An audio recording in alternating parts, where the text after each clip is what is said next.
السلام عليكم ورحمه الله تعالى وبركاته. كنتمنى تكونوا كلكم بخير وعلى خير، وكنتمنى الفيديو ديال اليوم يلقاكم في صحه جيده. اليوم جيت نشارك معكم هاد الحريشات اللي كيجيو فرديين، كنطيبهم في الفران، كيجيو على شكل غريبات مفقعين. كنتمنى انكم تبقاو معايا وتشوفوا المقادير وطريقه التحضير، فهما ساهلين ودغيا كيوجدوا، وكما كتشوفوا الشكل ديالهم راه كيجي رائع وكيجيو خفافين. وقبل ما نبداو كنبغي نشكر الناس كاملين اللي مسانديني وكيخليو لي لايك ديالهم، وكذلك لي كومونتير زوينه بحالهم.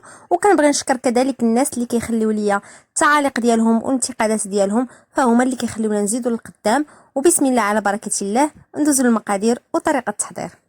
عندي 2 كيسان ديال الحليب بارد بعبار كاس ديال العنبه، كذلك نصف كاس ديال السكر سنيده، عندي واحد كاس ديال الكوك ما عامرش، كاس لاروب ديال الزيت، ومعلقه صغيره ديال الملحه، وكذلك معلقه صغيره ديال خميره الخبز.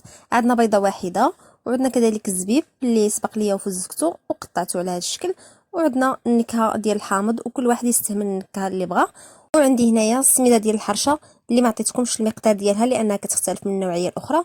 وكذلك عندي 2 ساشيات ديال الخميره الحلوى.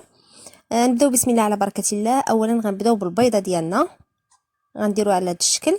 غادي نديرو كذلك ديك نصف كاس ديال السكر سنيده، وغنديرو النكهه ديال الحامض، وفي امكانكم تستعملوا اي نكهه بغيتو، الفاني او اي نكهه، كل واحد يختار الحاجه اللي كيبغي.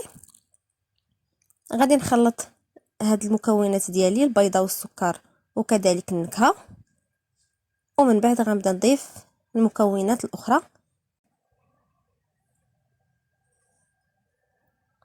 غنضيف الكاس ديال الكوك على هذا الشكل،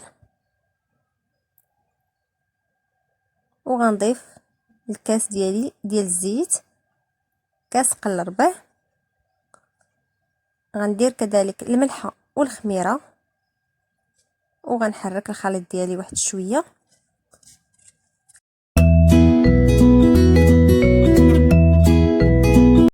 غنضيف الخمارات ديال الحلوى على هذا الشكل هذا.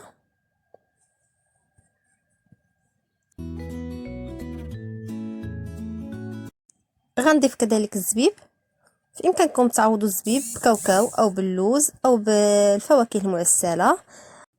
غنضيف الكاس الاول ديال الحليب، وغنحرك الخليط ديالي جيدا.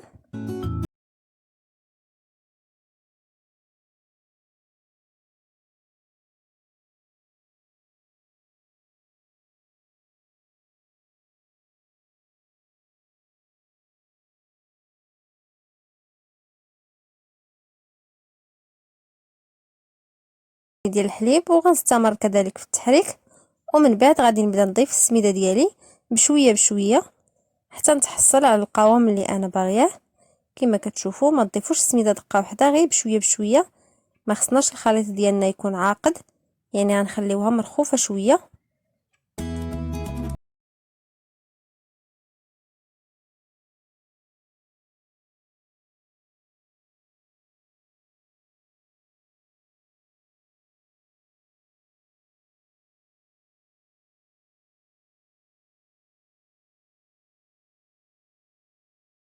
ضفت الكميه ديال السميده اللي محتاجاها، وهذا هو القوام اللي مطلوب.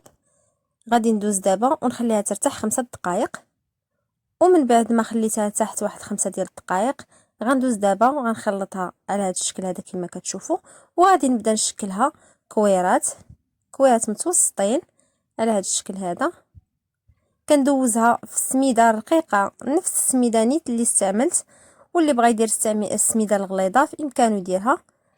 انا كنفضل السميده الرقيقه، وكنشكلها بين يديا على هذا الشكل هذا، وكنديرها في واحد اللاطه اللي سبق ليا وفرشت فيها ورق الزبده. كنستمر على هذا الشكل حتى نكمل الكويرات ديالي كاملين ونكمل معكم.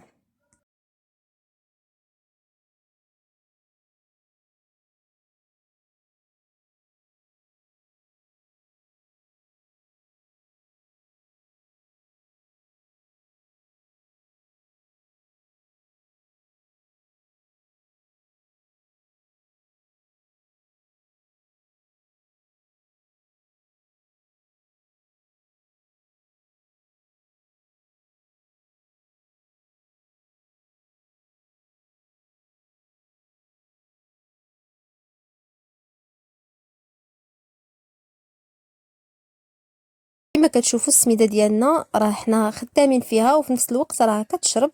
يعني داكشي علاش في الاول كنخليوها مرخوفه، كنستمروا على هذا الشكل حتى كنكملوا اللاطه ديالنا كامله، وكندخلوها الفرن اللي كيكون مسخن من قبل، كندخلوها وكنطيبوها كتكون العافيه من الفوق، يعني بحال الطياب ديال الغريبه تماما.